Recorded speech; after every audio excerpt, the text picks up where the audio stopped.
Hey guys, Wolf here. When we recorded episode 97, I was watching the dog at my parents' house, so I had to bring my, basically the USB mic and all that stuff and over. But when I was doing the recording, I felt rushed. And so what ended up happening was I didn't check what mic source was being used on Audacity. The recording used my laptop mic instead of my Snowball mic, which resulted in really bad audio quality. Discord still used my mic, so when on the stream for discussion, it will have a higher quality, but it was higher volume because it wasn't balanced properly. So I went through and edited this episode. The discussion will have a higher quality, and hopefully the volume issue won't be too bad. But the intro only has the laptop mic, so apologies for the bad quality here in this episode, especially in the intro. I have since disabled my laptop mic, so it will never happen again. But yeah, apologies again, and hope you still enjoy. Welcome to the Marble Sports Worldwide Podcast, where we discuss and analyze your favorite marble sports. From JMR Marble League to I'll Go Do tournaments, we'll make sure you never miss the action. All marble sports, all the time, right here on the MSW Podcast.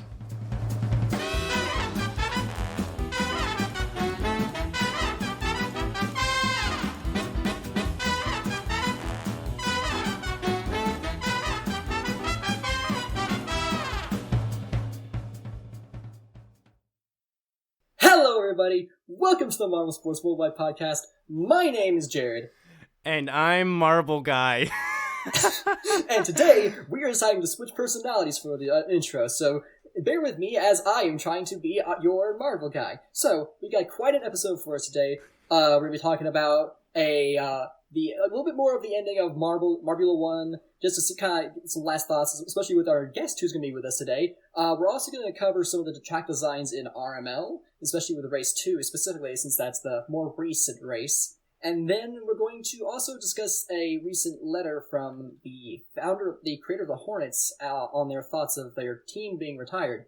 So, yeah, I feel like I just talked so fast. I am so sorry. Man. I guess, this is really different. I guess talking about things in my life, I got vaccinated for COVID a few days ago. The symptoms were quite strong for me personally, but after that first 24 hours, it was pretty smooth sailing. So I'm feeling good now that I'm vaccinated and safer from the virus, and I can actually be more in public because they actually changed CDC guidelines to where if you are fully vaccinated, you can and not in a very big group, you can actually take your mask off in public. It was when you're outside, so more freedom and it helps you with the ability to travel. So that's all good. And yeah, I think that's about it. I'd say so. Brendan, what about you? How is, I guess, You mean Marble Guy?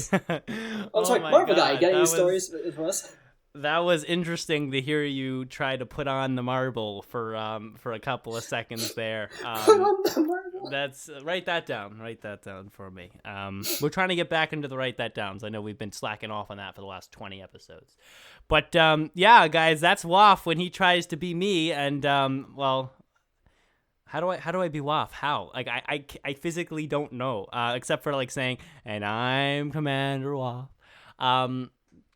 I don't know how to be Waff, but I hope you enjoyed that little weird idea we had. By the way, you reminded me, I actually am going to reach out to the Hornets and see if we can get him to guest on in the future and talk about what he feels about this, because I feel talking about these problems within JMR as much as possible is important if we get a different perspective every time instead of just repeat the things each time. So I want to talk to the Hornets, see how he feels, and we're going to talk about it today as well. So stuff in my life. Is Mother's Day coming up, guys, tomorrow. You guys got to appreciate your mothers, all right? Your mothers be ricocheting all around trying to do things for you. Did you see what I did there? What? Come on, man. Stop playing. They throughout their lives, they ricochet about trying to make sure that you, their kid or child or whatever, are safe and cared for. So you need to ricochet down to the store and buy them some her some flowers or something like that. So definitely care for your moms on Mother's Day. Love your mom on Mother's Day. I got my mom something. I'll have to write out a little card. I hate writing cards. I hate writing cards so much because like it's like cards you can only say the positive shit. That's really why. And I love my mom. I love, there's a lot of positive things to say. But, like, I don't know. I'm a very realistic kind of guy. And when I talk, I present positives and negatives. So doing a card where it's just, like, all the good things and all the sappy, lovey things is always a little tough for me. For anything, not just for Mother's Day. For all occasions. But yeah, I went down today and I bought a card. And there was a lot of last minute husbands standing there too, stressed out, trying to buy their cards because they're day before Mother's Day. So that was funny to see. And the line was so long to check out. But I got a card, just like a simple one that was left a lot of room for me to do the writing. I hate cards that like try to write it for you. I really do. Just like all the stuff in there is so like general and meaningless, and like I don't know. I don't even know why people like those cards, because like how do they not know that there's like there's like not a million, but dozens of other people at the same time reading the same exact words. I mean, right? So I don't know. I like to write, put my own little touch on the cards, instead of just letting them be generic, you know. Anyway. Yeah. I definitely, yeah, that's a good point. I didn't really thought about it, but yeah, it is kind of, but I guess that's why all my cards, like my grandparents and whatnot send me, like they always like write their own message on top of it. So like, you know, like yeah, if you get your mother a card, definitely write something special instead of just like having the generic message if you can. Yeah, I think that's about, if that's all we got. Let's transform over to Johnny Marble with this week's news.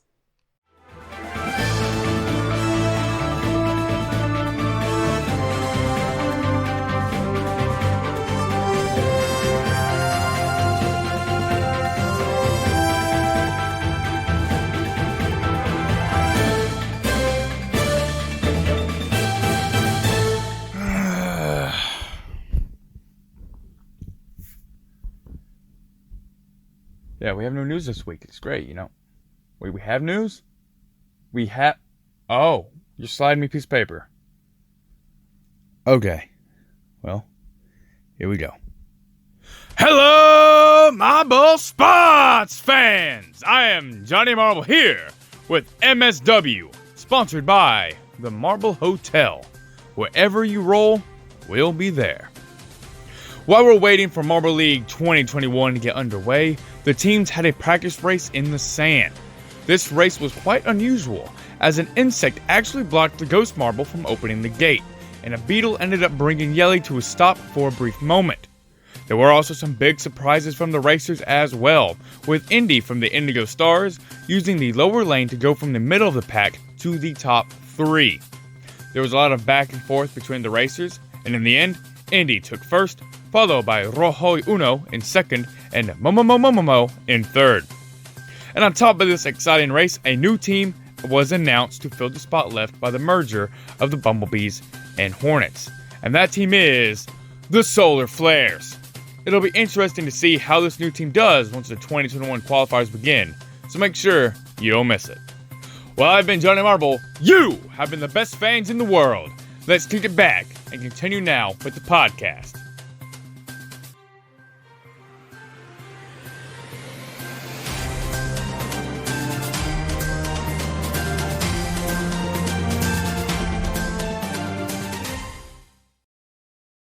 The news has been given by our favorite Johnny Marble. Thank you, Johnny Marble, for bringing us the news. We know that you will never let us down. We know that you'll never roll us into the ground. Haha, see what I did there? Roll with the marbles?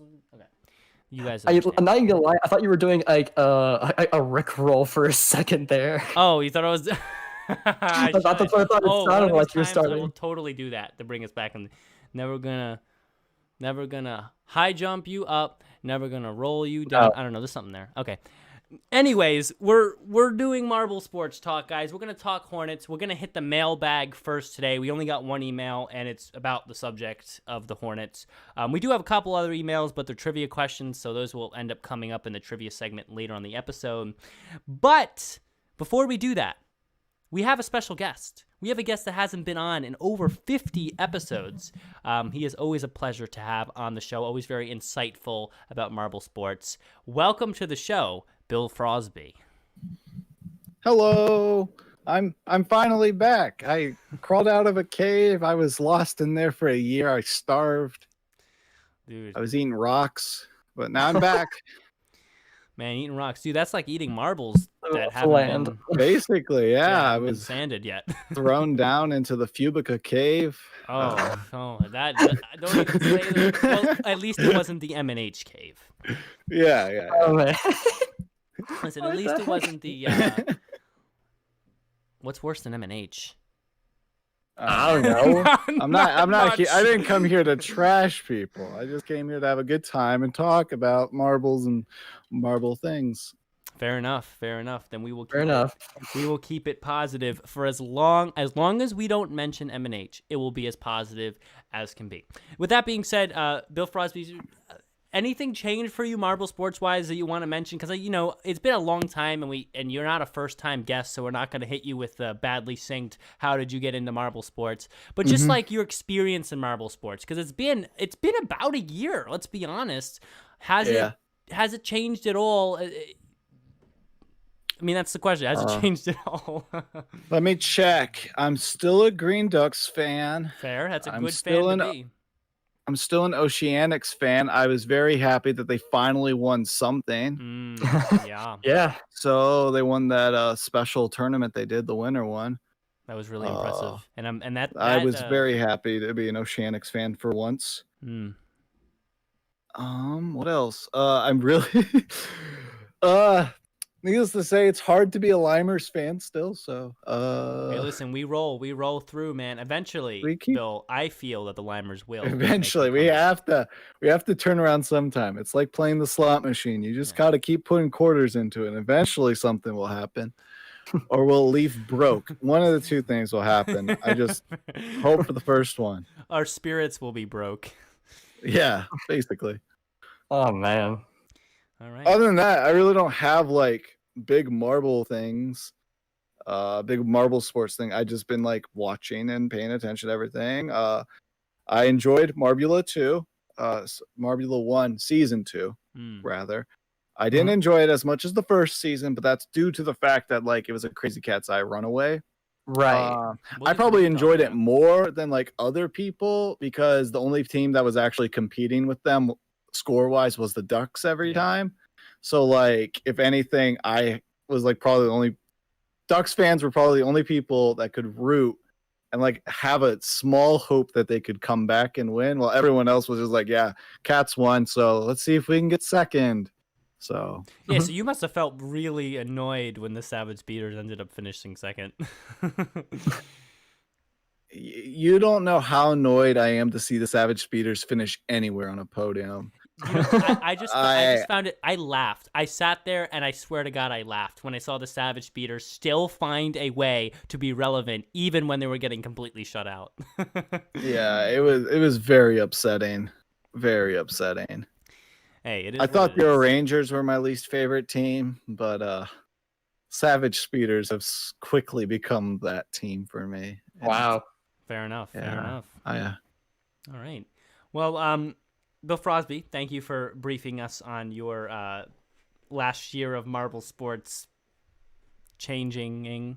But with that being understood, guys, we're gonna get into today's email and the Hornets situation. Then we're actually gonna circle back and hit again on some of the opinions Frosby had about Marbula 1. Before we end with some other stuff. So we actually have two emails. Richard just sent us one, and yes, maybe read that one first, because then the next one will lead into our discussion point. Okay. So let's touch on something later, and then we'll get to the big discussion point. So Richard sends an email. Thank you, by the way, Richard. By the way, did I mention? I just dropped my iPad on my computer and it clicked a button. Okay. Did I mention that you can email us at mswpodcast@gmail.com? Waff, did I mention that?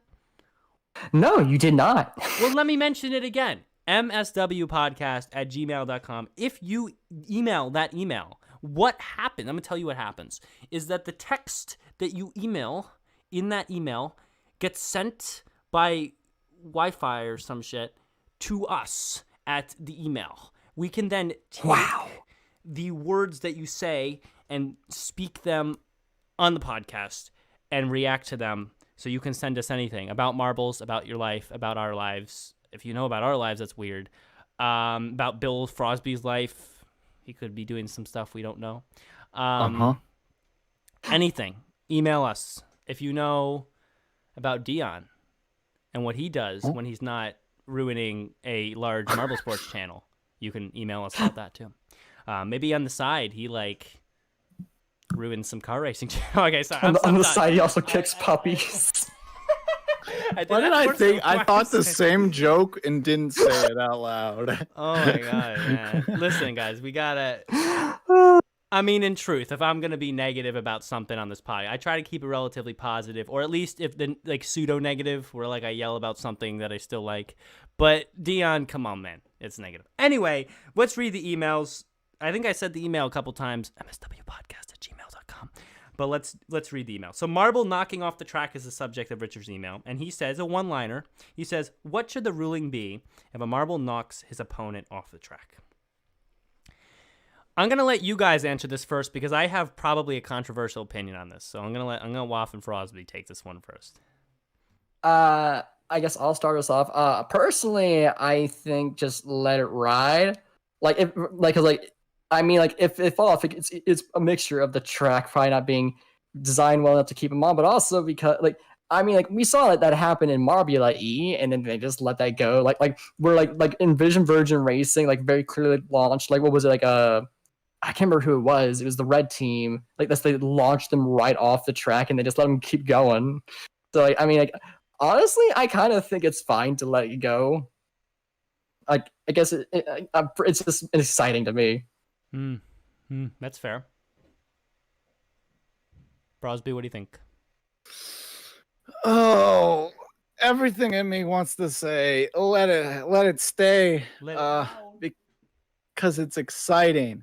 But then the question is, if you were to create repercussions for it, what would those be?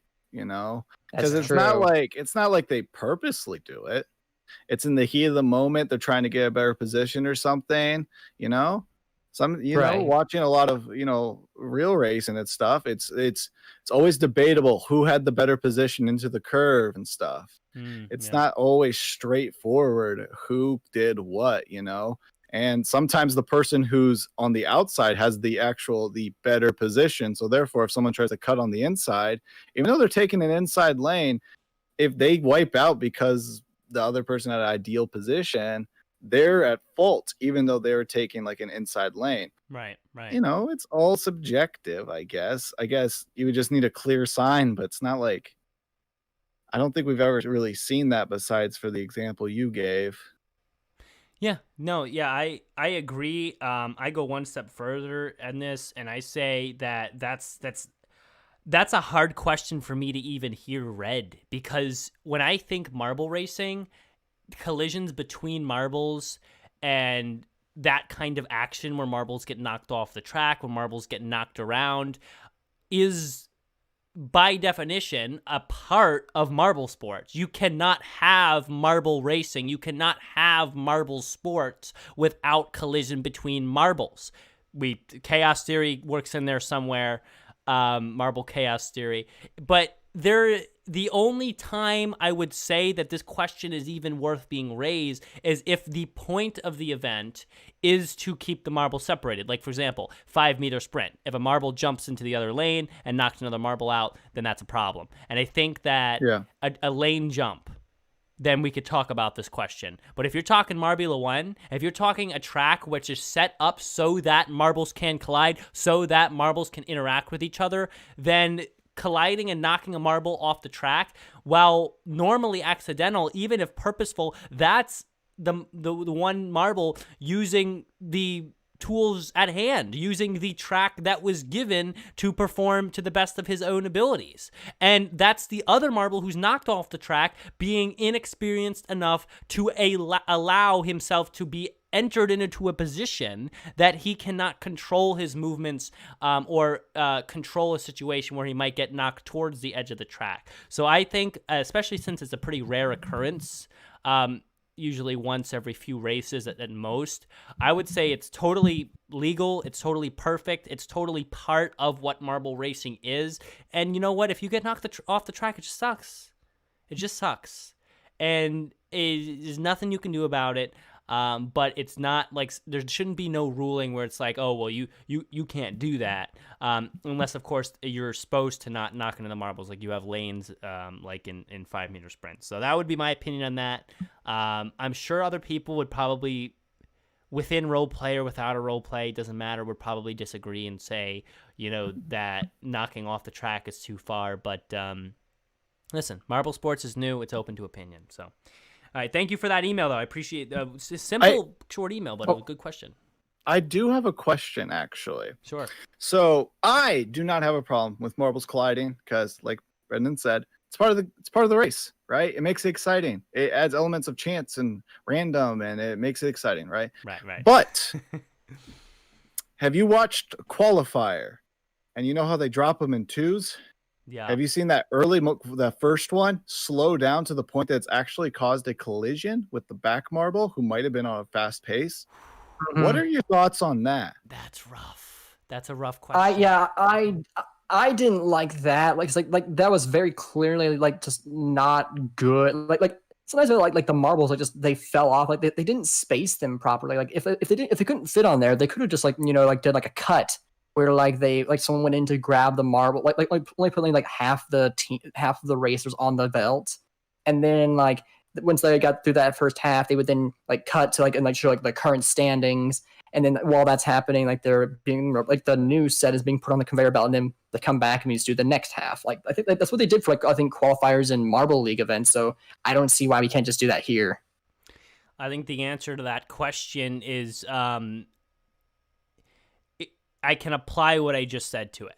The point of the qualifiers is to singularly, at least the first section, is to singularly race and put up a time that is based off a single marble moving through the track as quick as possible. In my opinion, collisions in the qualifiers are a negative. So JMR not making sure that doesn't happen or rerunning in those situations. I don't really agree with that. There is a tough thing on JMR, though, because to rerun in those situations, you could get different results. But I think JMR should be taking all precautions to make sure that there is no contact between marbles. Space them out a couple extra seconds so that it's super rare. Or just make a flat ruling. Space it out so much where it's okay, if the back marble catches up to the front marble, that means the front marble made a huge mistake. But then again, that front marble could then affect the back marble's time. So that's really hard. And that's why I think, honestly, I would rather see a split screen qualifier where they do one marble at a time, but show in a split screen the two marbles going. So one on the left and the right. So they're by themselves, but you see two at a time to make the video faster, which makes a lot of sense, by the way. But for another time. But that's a nebulous area. I would say I don't like when marbles collide in the qualifiers. Yeah, I think Bill, how do you feel about it? Well, I agreed. I would get very upset when I was watching the qualifiers and I would see that first marble slide back so far. And it was a combination of two things too. When it happened, it was the first marble was slower than normal and the second marble was paced for a purple run, It was going to get a top 4 time.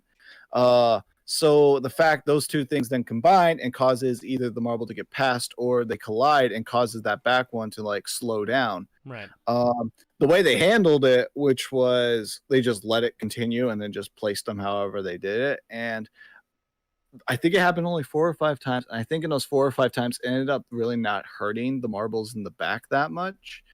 But it could. It figuratively could. And I always remember thinking out loud to myself, I was just why don't they just space them more? Yeah, it doesn't them that much. And I always thought they should just done what you said, which is you put half the teams on the belt, and then you just after they're all done, you clear the belt and you put the other half on. That way you won't ever have a problem with them like running into each other, and you can space them out so you won't have a problem with them running into each other. Simple solutions is just the belt is the solution. Just space them on the belt and do two like groups. Yep. Agreed. I agree. Thank you for bringing that question up. It was a good one. So anyway, let's go to the next email. Fantasy results in bitter ending, wrote in by Adu. By the way, just to put it out there, I ended in 41st place with 820 points. Like I said, my expectation as a Marble Sports podcaster and possibly connoisseur is to expect a top 10% finish, and that would have been within 28. So I wasn't far, but I did undercut expectations, so I'm a little disappointed. I think I'll find Waff's here. I think he did, unfortunately, a little bit even worse. 89th. 89th? Yeah, so yep. I had a great points haul though. I calculated 115 points in the last race, the highest points haul I had all season. Right. And I definitely saved me from finishing in bottom in the top 100 at least. So hey. Yeah, at least you're in that top 100. Frosby, did you participate? I didn't. I don't think I participated in season 2 just because I wasn't like paying as much attention. Fair. At this time.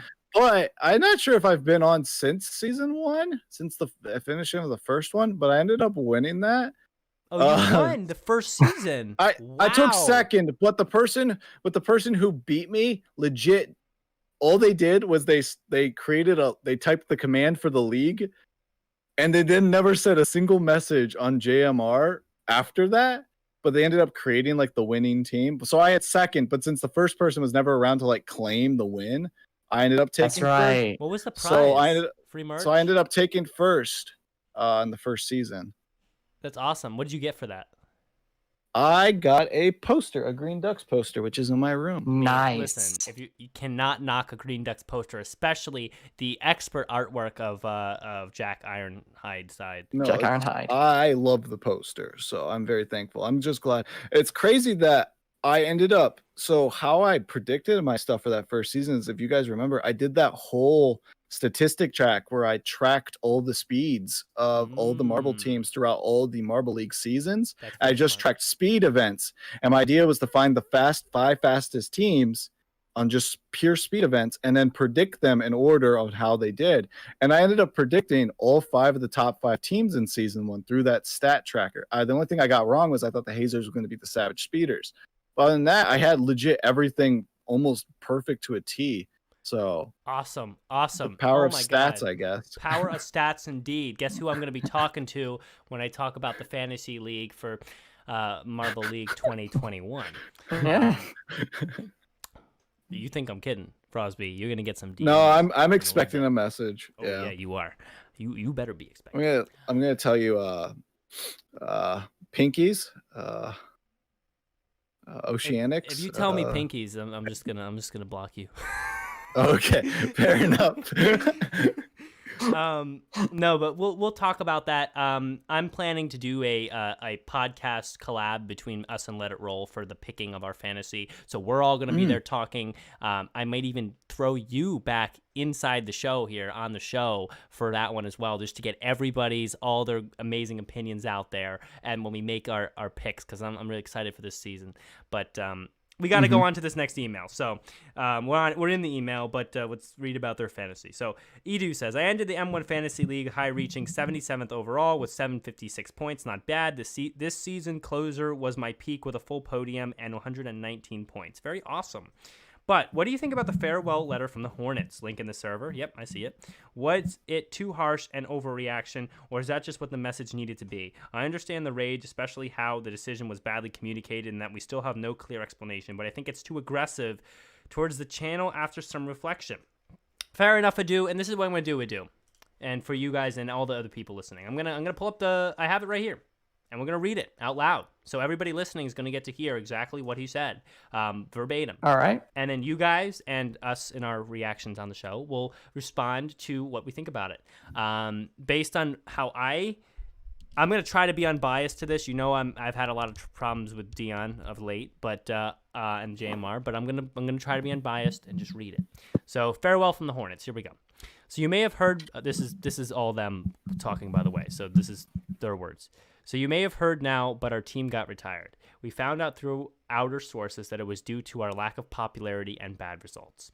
We are beyond disappointed not only by Gels Marble Run's decision, but their behavior and attitude about this. It seems like nobody thought twice about that, and they clearly saw no need to inform us about it, so we don't even have to find out via some random...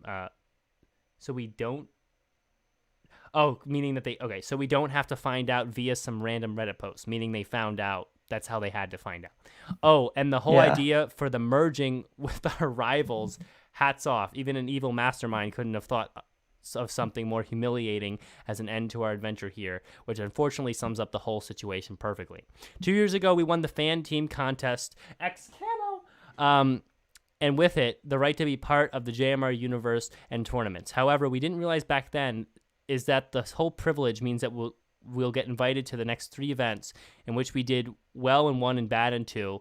I'd hold off on well, guys, please.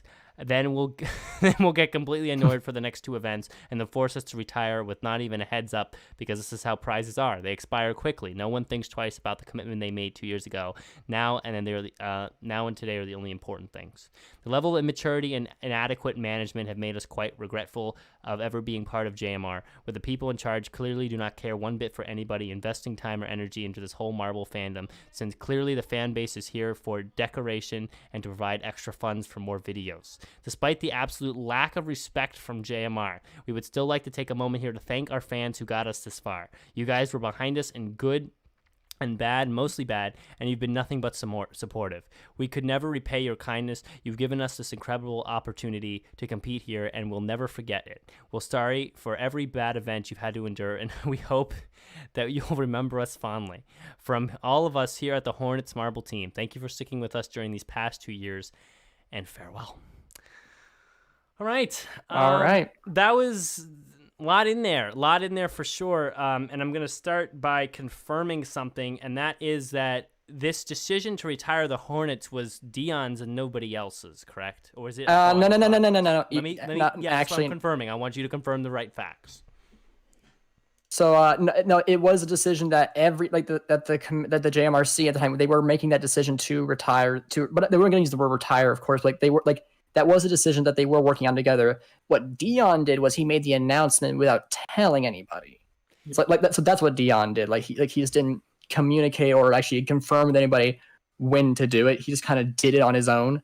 But it was going to happen, no matter what. A retirement or just a break, because it seems like some people wanted it to be a break and some people wanted it to be a retirement. It would have been a break. It would not have been called retirement, because if you remember, Yella hates referring to it as retirement because that implies that they can never come back, right? Which is not what he wants to do. Okay, so I've watched enough sports to know retired people can come back. Yeah, right. But Yella personally just doesn't like it. They don't want to retire a team because maybe one day they bring it back. They're Marble, so they don't really have an end date. Yeah. Okay. I'll go first in this one. Here's what I think. I did want to add one thing, Brendan, when you were reading that. You may remark when they said they did well in one event, and then on their first thing, they did well in one and then bad in 2, and you're like, well, I wouldn't say well. That was in Showdown they were talking about, and they ended up, that well was a gold. So okay, well, Showdown. They had a gold and 2 bads, but that was basically our first sign of the Hornets. And do remember, the other fan-created team was the Turtle Sliders at the exact same time, and they had 3-16 finishes. So the Hornets actually look like a positive fan team, and that's why more fans were getting behind them. Okay, so now I'm gonna say something controversial here and say that doing well in Showdown doesn't mean a lot to me. It doesn't. It just does not. And great that they did well in Showdown. Great that they got gold in Showdown. But my personal perspective on Marble Sports is doing well in Showdown is like Lord of the Flies. Okay, it's great for you as a team, but I don't care because I don't it's not nearly the same level of competition as Marble League qualifiers and especially Marble League itself. People are not going to like me for that. There are definitely people listening who are not going to like me to say that, And I'm open to hearing your guys' arguments as to why I shouldn't have that perspective. I'm totally open and willing to even change my mind if I hear a good perspective. You can email in or tell me or yell at me, whatever. You can call me, you can hate me. But that's my current perspective on it. So that's why I said let's hold off on saying that, because I don't want to I don't want to compare the well you did in one event as an equal footing to the bad you did in the other two, which would be Marbula 1 and Marble League. So that's what I'd say. That's controversial, but moving on. So that was actually the first thing I was going to bring up, that before I tell what I think about the decision of JMR, I do want to mention that we should not forget that the Hornets were really a bad team. Once they got out of Showdown, once they had their beginner's luck glory or whatever you want to call it, they sucked. They were a bad team. They really did not look like they belong. They look worse than the Limers. They literally did look worse than the Limers in the Marbula 1 and Marble League. So I just want to be careful there to be like that they were an up and coming team that really did deserve a spot. Now, they weren't the worst team. And this is where I get annoyed a little bit, because I personally think that if you win the fan team contest, especially if the Turtle Sliders are still in, by the way. So let's not forget that. The Turtle Sliders are still, they're not removed yet, right? Am I wrong about that? Right. So, I was looking back at the some of the stuff that the JMRC has sent me, first confirming, they never said, at least my talks to them, if they had actually talked about merging them with the Bumblebees. That might have been a Dion thing, or maybe that's just something they just didn't mention to me. I'm not sure. But in regards to with the whole Turtle Sliders thing, it was between the two. One of them was going to go. I see. And it was the argument retiring the Hornets and not the Turtle Sliders instead of getting rid of both of them. They wanted to retire one, and both of them haven't been doing good, but they weren't sure which one to take out. And I'm assuming maybe they chose Hornets just because they are very similar to the Bumblebees. If I had to take a guess. And also, they maybe proven themselves to be bad. Well, the Turtle Sliders haven't had a big chance in the Starlight. Right. Yeah. Fair enough. My personal take. Well, unfortunately, yes, true. Hornets and Bumblebees are close, so they're probably like, well, we got to cut one of those out. And but I don't know. My perspective is in future fan team contests, what should happen is this: they should say to you, if you win this contest, here are the parameters to having your team in JMR. Because having your team in JMR to keep in context with the lore, to satisfy the community, take some, unfortunately, luck-based if you go out of roleplay, but take some effort from your team. There should be requirements. You get 2 years, or maybe, not years, more like a number of events. So maybe 3 to 5 events, tournaments, right? And in those 3 to 5 tournaments, you have to maintain a certain average placement, or you have to have at least this kind of placement over the course of those 5 events. And if you don't, then retirement, you're going to be on the chopping block for retirement. If that was laid out previously, then there would be less upset, because it'd be okay, well, our team sucked for those 2 events and we're on that chopping block. But there should be some expectation for performance. But that should have been stated as soon as the Hornets were taken into the league. That was never stated. It was never like, oh, you get 3 years tops, you get 5 years tops, you get at least 2 years. It was just kind of like, okay, you're here now, and anything can happen. So there should have been more rules stated out. And because marble sports is being taken so seriously, and we do pretend like these marbles practice in the off season and things like that, there needs to be some contract that actually details the kind of performance expected to stay in the league. If you win as a fan team.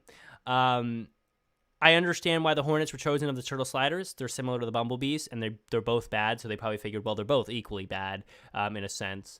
But the Turtle Sliders, I mean, the guy who made that is nowhere to be seen in the community, but the Hornets guy is a little bit more active, so they should have taken that a little bit more into account for sure. Well, go ahead, Wolf. Sorry. I think, if I'm not mistaken, the reason why the Turtle Sliders creator was not really involved is because basically when the team made it in, it was in a way sort of kind of taken from them. It's like there's no real mention of who the creator anymore whenever the teams are brought up.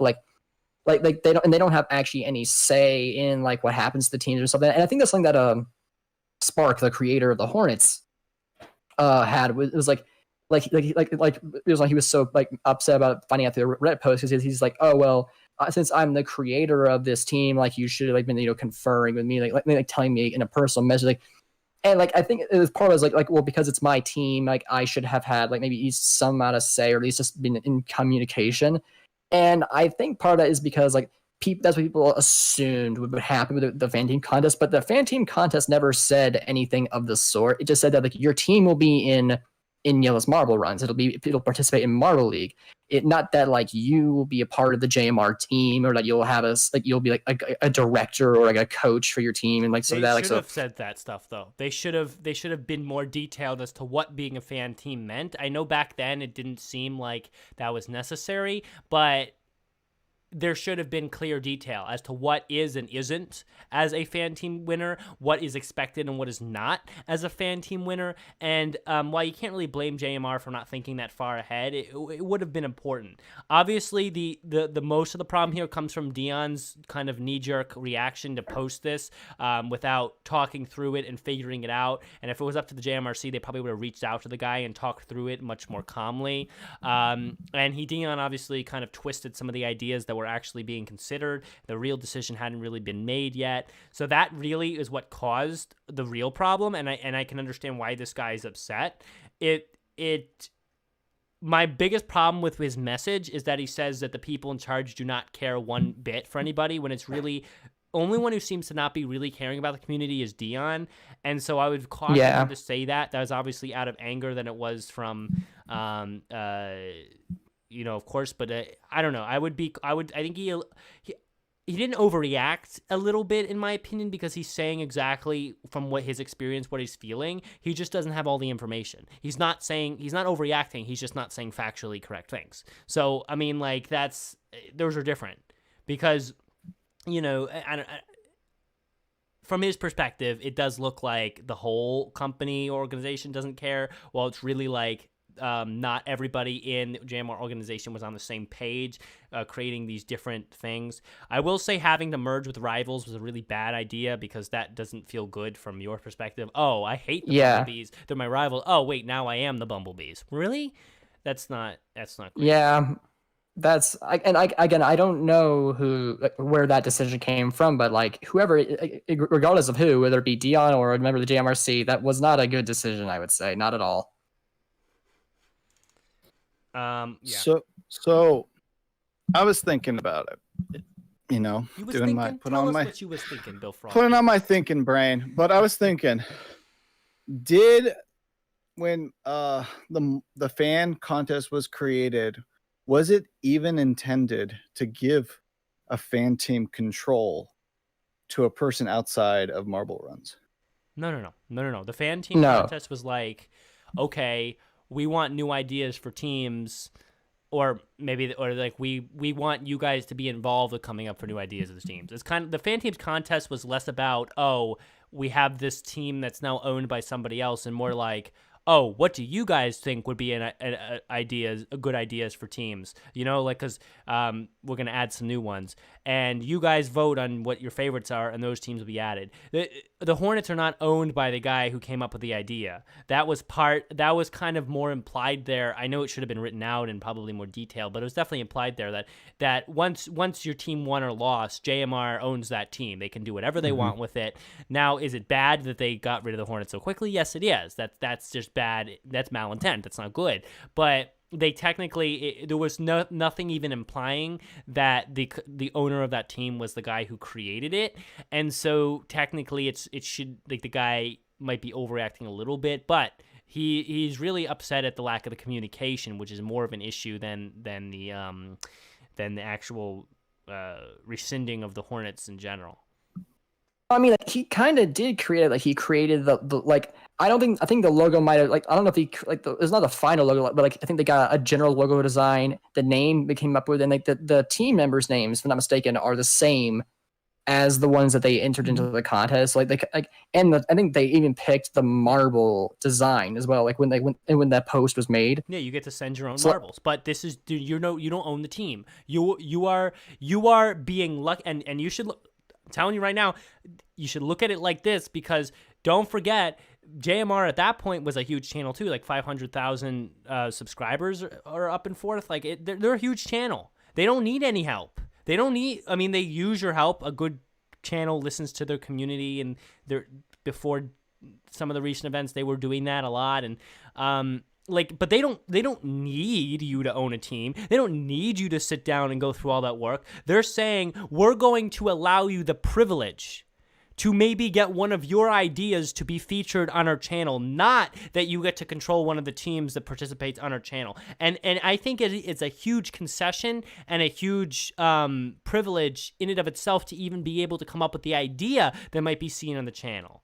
So there was no implications of owning the team, like you get to decide when it retires, you get to decide when it doesn't. It was more like you get to have an idea that maybe will be featured on the channel if the rest of the community likes it enough. So I think that needs to be reframed. The perspective on what the fan team contest needs to be reframed a little bit to that, because it is already a huge reward in and of itself for a huge channel like JMR to take your idea, your special snowflake idea, and put it on their channel. So I would hesitate to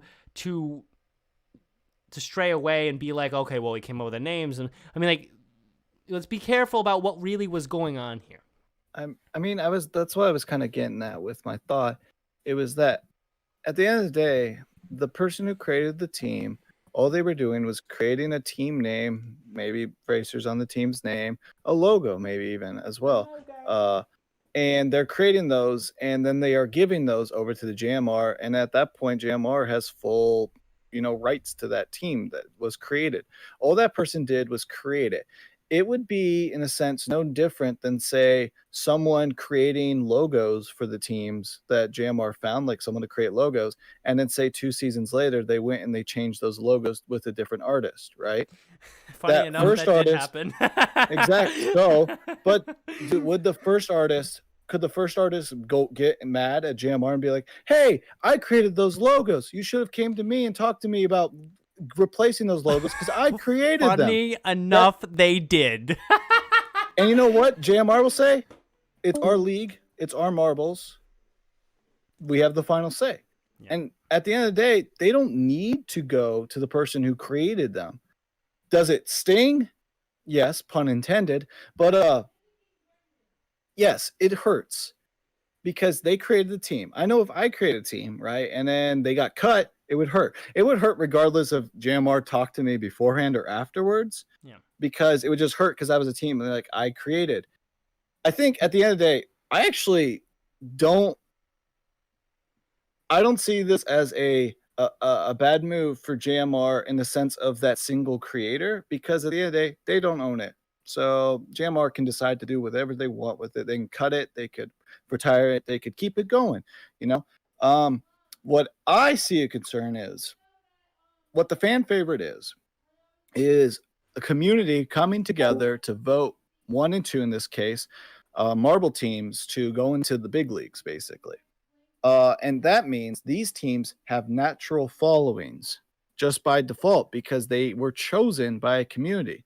And then cutting that team chosen by your community and then cutting that team just a couple seasons after they're created is kind of seems like, not directly, but an indirect spit in the face of the community, because it's like, hey, this is the team you guys all work together to create and promote and vote on.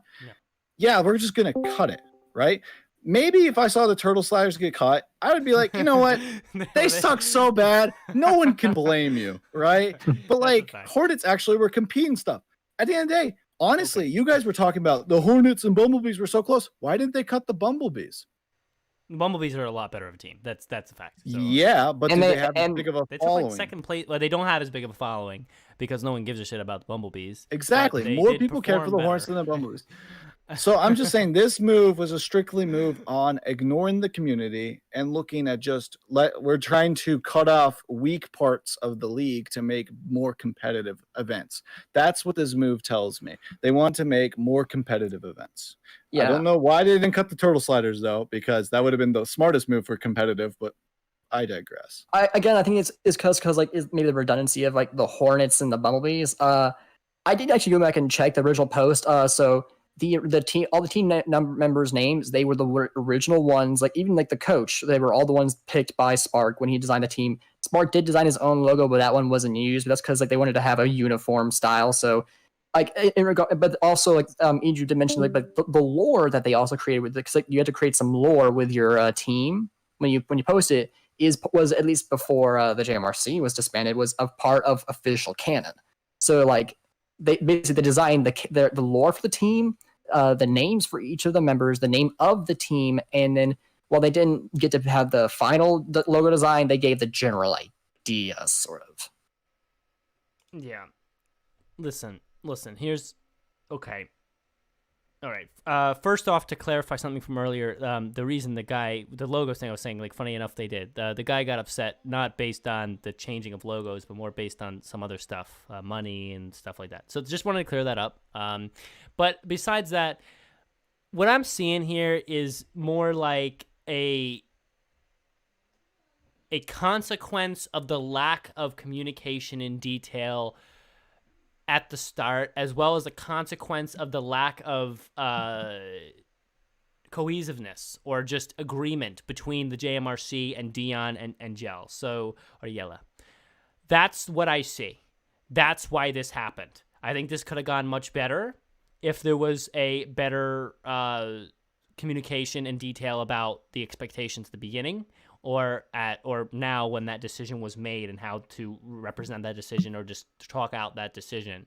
I blame most of the difficulty in this area on Dion because he caused that gap and bridge between different JMR staff members.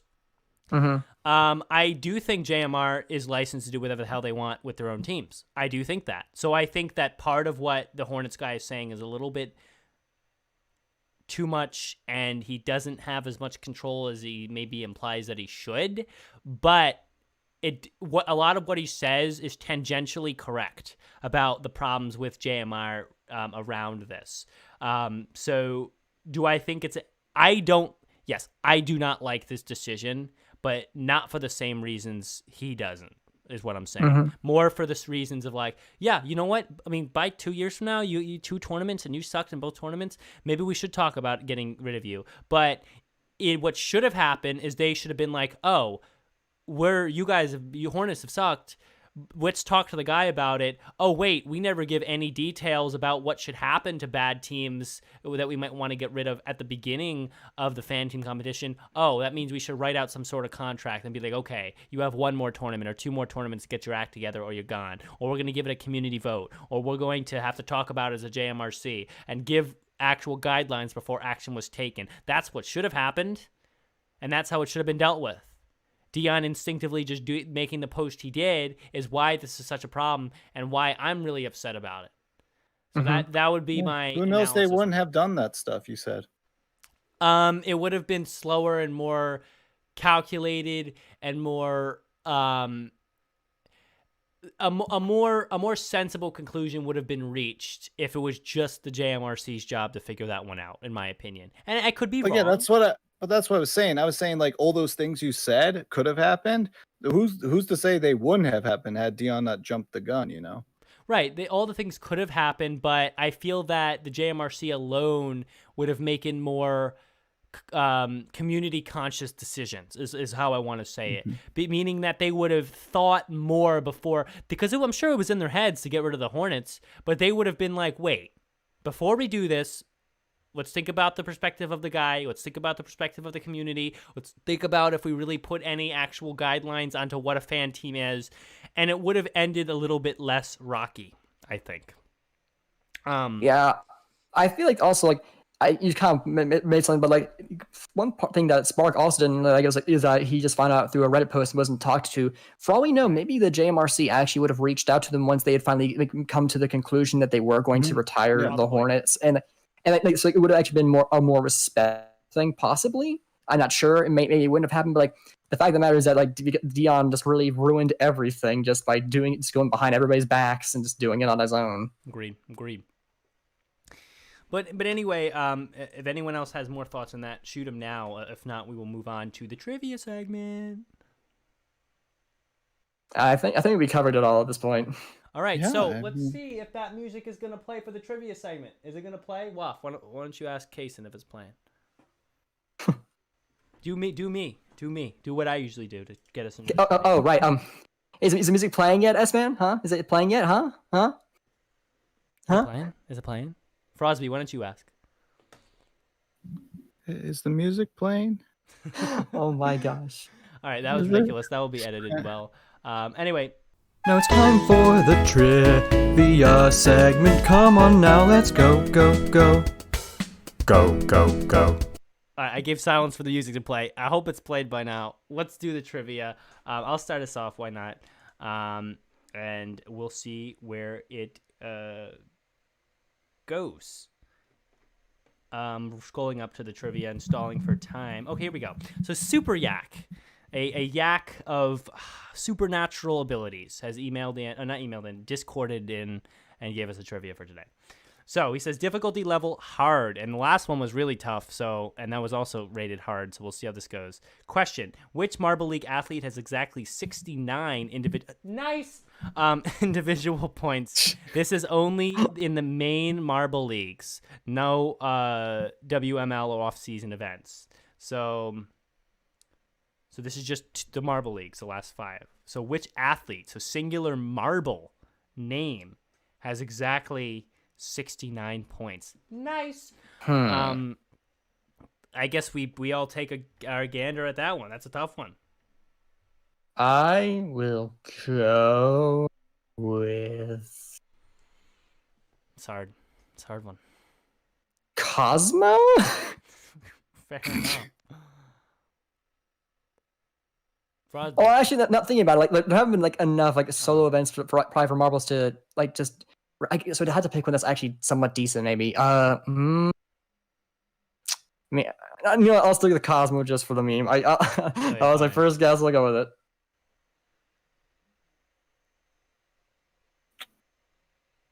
All right, This well, one's tough. yeah. It's legit just randomly guessing, honestly. Well, I mean, I guess if we had good knowledge of how much points are awarded per event, which I kind of am hazy on. Speaking of that, that's a marble name.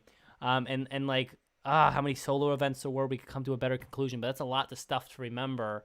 I think it would be a better marble, like one more in the top half. I think it's going to be a marble that is often seen in solo events. So if you had real full knowledge, like real knowledge on all the stuff that has ever happened in JMR, then you'd probably be able to handle that one. But this is a tough guess. I gotta lean someone good though. I really do. I don't lean Savage Speeders because they probably have more than 69.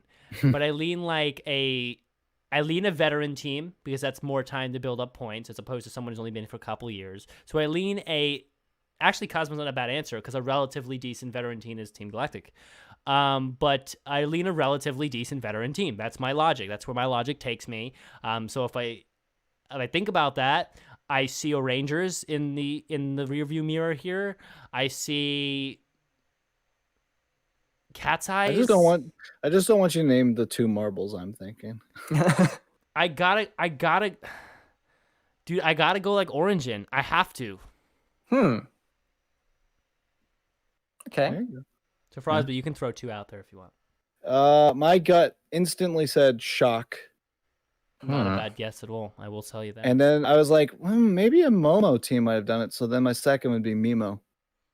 Okay. Listen, I'm more confident in Shock than Mimo. Let me just tell you that. I think so too. Yeah. I would say so as well. Yeah, but I think since Frosby guessed 2, we should be able to put out a second one. Yeah, throw a second one. It's legit like throwing a dart into blindfolded.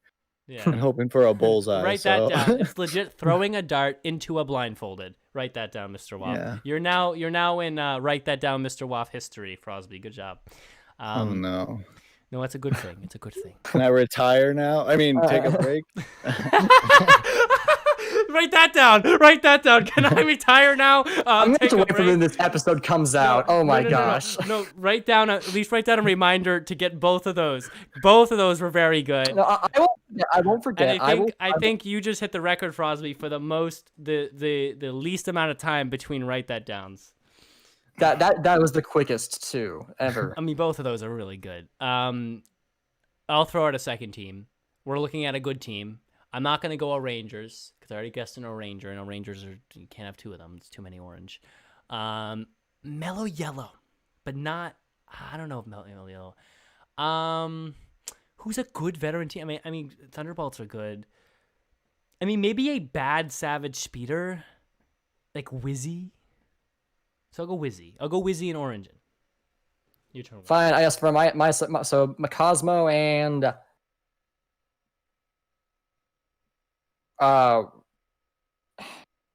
could not Cosmo and Yellup. Okay. Hey, those are all fair. The answer to this elusive question that required 2 write-it-downs to get through the answer part is indeed Razzie. Whoa! I was actually going to say, so, but I thought, no, they haven't been around long enough. That's what I thought too. I guess I guess there's a middle level. I was also thinking like hazers too. Yeah. Like a hazer Yeah. kind of dancing in the middle, maybe even a midnight wisp. Maybe. Oh, yeah. And actually, let's just see how close we were, JMR Wiki. Let's go to Marble League. They keep track of that stuff. Yeah, they Yeah, I think so. Or at least someone does. I don't know if I mean, it's got to be here somewhere. The overall, Just individual points. off season. Okay, no, they usually I think for the individual events, yeah. they keep But I don't know. they keep track of points. Oh wait, no. They keep track of. Yeah, they have it. Well, I don't know, but maybe on the official wiki, I know I've seen fan created a statistic, like charts and whatnot, but like, you might have to go I to feel they do search have like it on the Reddit. official wiki. They have it for the teams. Yeah, it might take a while to try and find that. Individual performances. Here we go. Oh, maybe not. Look at that. They have most medals earned. They have most appearances, most points earned in individual events, and Razzie, where are you? Has 69. We said. Well, I'll be darned.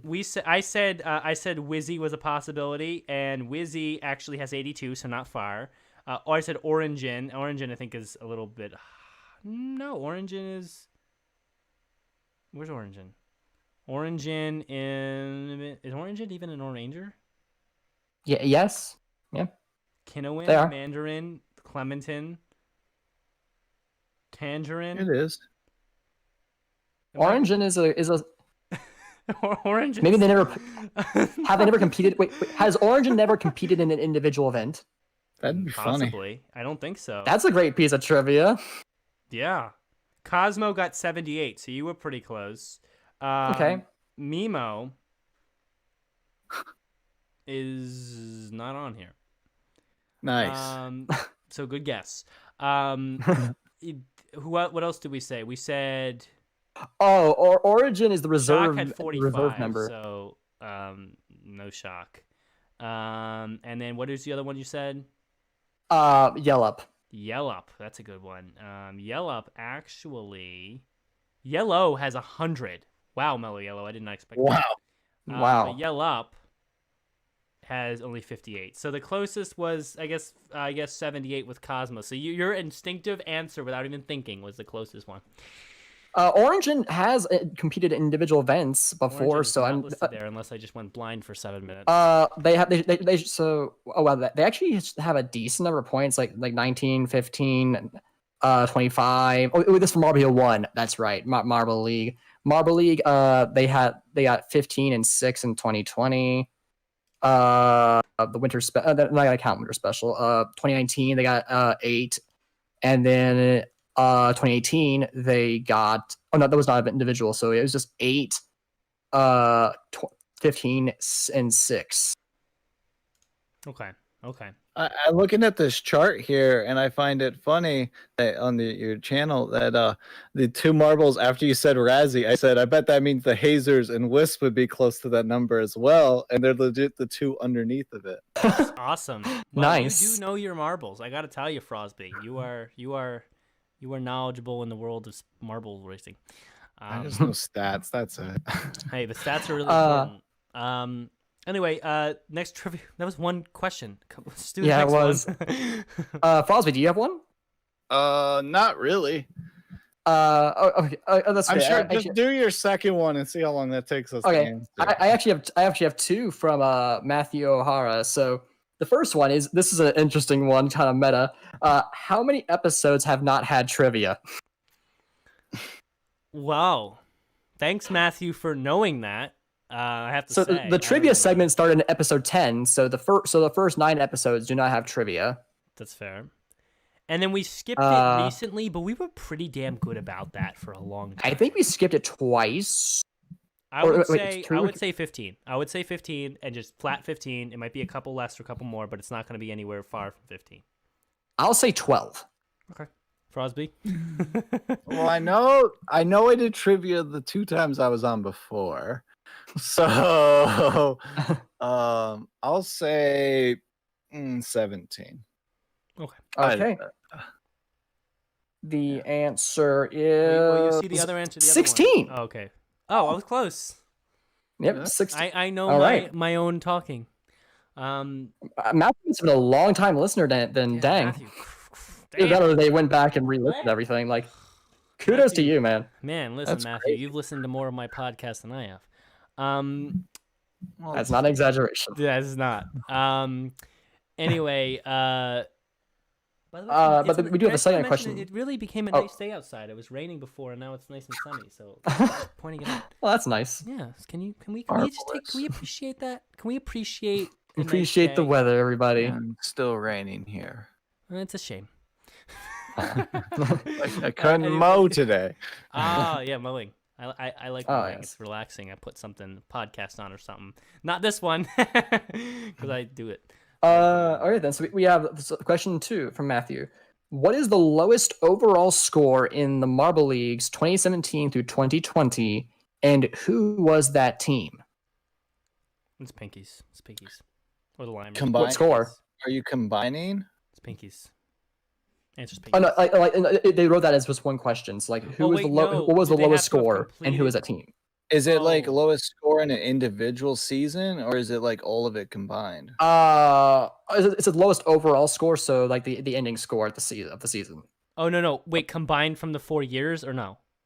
Yeah, that's what I'm asking.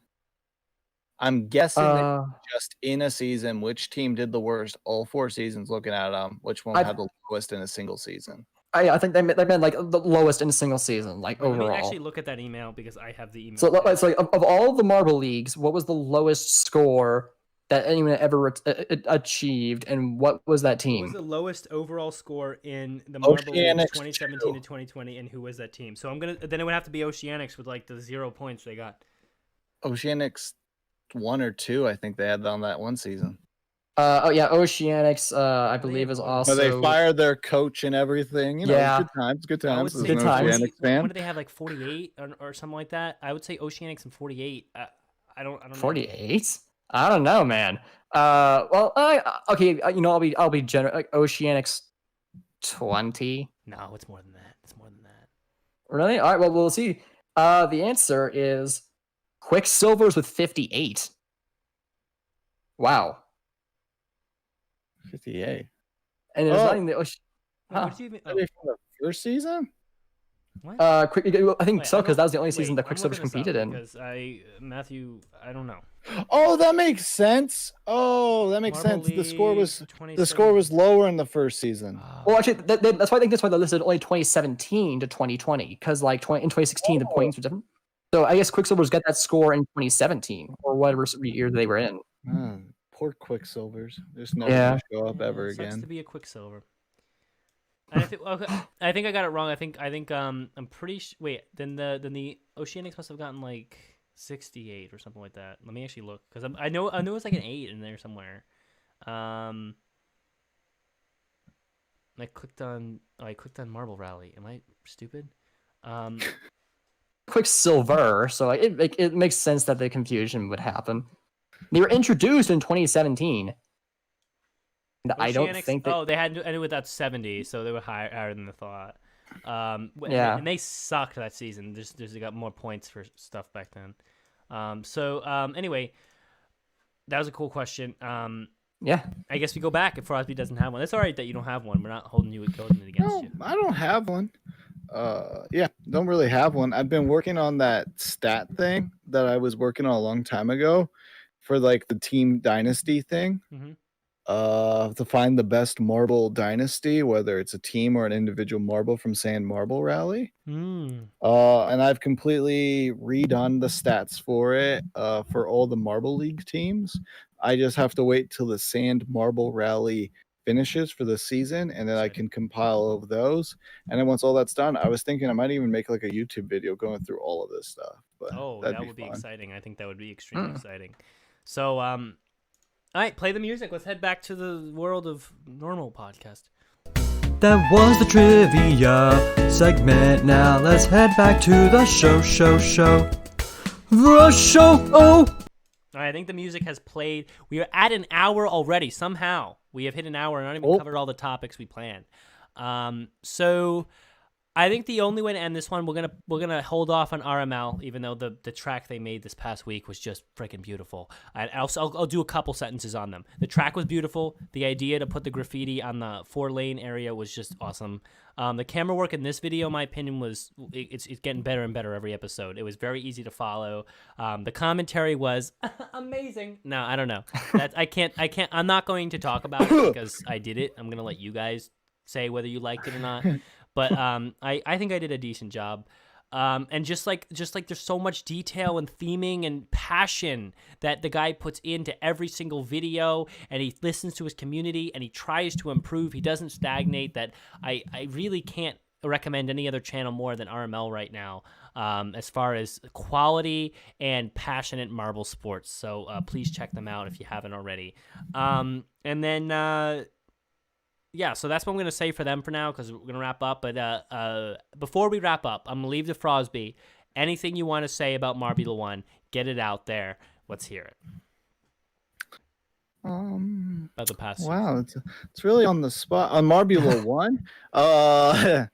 1, Green Ducks are going to win it next season.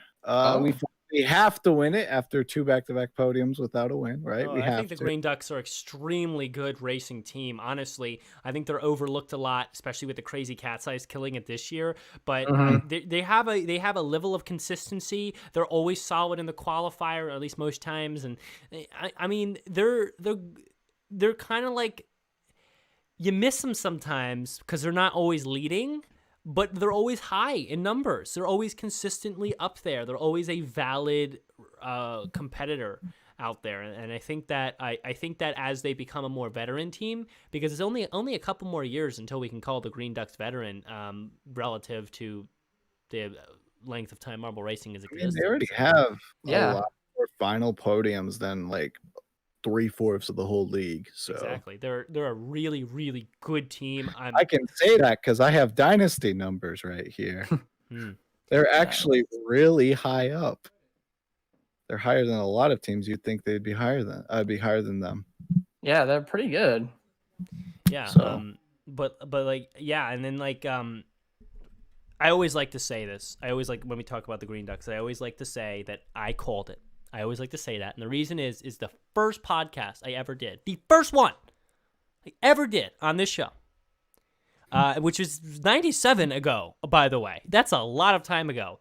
First time I ever sat down, headphone mic by myself, full 2 pages of notes because I couldn't podcast as good as now. That episode was about how I think the Green Ducks are going to perform really well, upwards of a podium in their first season. I said the Green Ducks are just from watching the qualifiers, I interpreted them as a highly competitive and solid team. And I didn't say that about the Indigo Stars, who were the other new team that year. So I called it. And the Green Ducks, look at that. Look at frickin' that. They're amazing. Yeah, say Quack Attack with me. Quack Attack, man. Quack Attack. Quack Attack. That's right. Listen. That's it. Oh, That's man. say about it. Oh yeah, Savage Cedars. I hope they take dead last. That's They the will other not thing. take. Oh, Listen, man, you I don't- know for sure. Oh, the they Savage won't. They won't. But I can wishful thinking. And you would want Rapidly to stay on the team considering his under par performance this season. I would want to see a Savage Speeder caught in the track every single race like that. Ooh. Not gonna happen, man. I like That to race was like a hear. dream come true. Seeing that Savage Speeder caught inside of the track. Oh my god, Dark. I'm sure you rejoiced. And listen, man, I like to hear that upset about the Savage Speeders, but I can't physically sit here and tell you that there's a possibility of that happening. I'm sorry. I want to. I want to say that it's going to happen. They're just too good. Hey, if it happens, it happens, and I'll be Listen, happy. if If it it doesn't happens- happen, I'll just be like, oh, same old. Listen, as long as the Same Green old, Ducks beat same them, old. probably more probable, especially with the Green Ducks' performance and their continued skill building. The Green Ducks very well could beat the Savage Beaters in Marbula 1 this coming season. I don't know about the Crazy Cat's Eyes. I don't know where to talk about them. They're going to be tough. But I could see the Green Ducks being a valid podium competitor this coming season in Marbula Season 3. And also a valid competitor in this year's Marble League. I will likely be picking the Green Ducks for both of my fantasies coming up because while the Savage Beaters will always be good and while the Crazy Cat's Eyes are ridiculous, Green Ducks are a good team. So at least you can bank on that, sir. Yeah. Yeah. All right. I think Okay. it's time to start wrapping it up because we running a bit long here, surprisingly. Yeah, we are. So Bill Frosby, dude, it's been great having you on. It's been great. I love having you on, and we're definitely gonna have you on again when we do the fantasy picks for Marble League. I want to hear. Oh, your absolutely. Expert, Be a lot of fun. expert advice, and you can bring all those stats. And it's gonna be us. It's gonna be the other podcast. Let it roll all on at the same time. We're gonna all turn to you and stare at you and be like, "You tell us what the inside scoop is." And then purposefully, because I'm contrary, I'm gonna take all the information you give me, and I'm gonna pretty much pick in that manner, but then like change like one team because I want to be like, let's see if I can even outsmart the Froz. That's The Froz. Well, I don't want to see you pick the exact same things I pick because I'm probably going to get something wrong. Listen, dude. I think you're gonna get at least two teams. You're gonna be dead on with two teams because stats are pretty important. Now, of course, being in Marble Sports a while, I feel like I could confidently pick 2 to 3 of the 5 teams. There are certain teams I know will do well. There are certain teams I know will not do well, unless there's like some weird supernatural fluke. And we're gonna talk that. But the good thing is we don't have to pick until after the qualifiers, so I can view the qualifiers. I can glean information from that before I make my picks, and that's extremely helpful for me, someone who does not crunch numbers very easily. Stats are like, I get them, I understand them when you put them out there, and it's really helpful, but like I don't know always how to produce my own. So both things, watching and like having that gut feeling, and having your expert advice can be really exciting. So with that being said, Frosby, we're gonna wrap up this episode. Again, thank you for coming on. Thank you for thanks so having much. me on. It was a lot of fun. And Hope I'll be back sometime soon. Oh no, because this is the flip episode. I have to actually do. Wait, okay, all right. Because you do the intro, I'll do the outro. Roll on.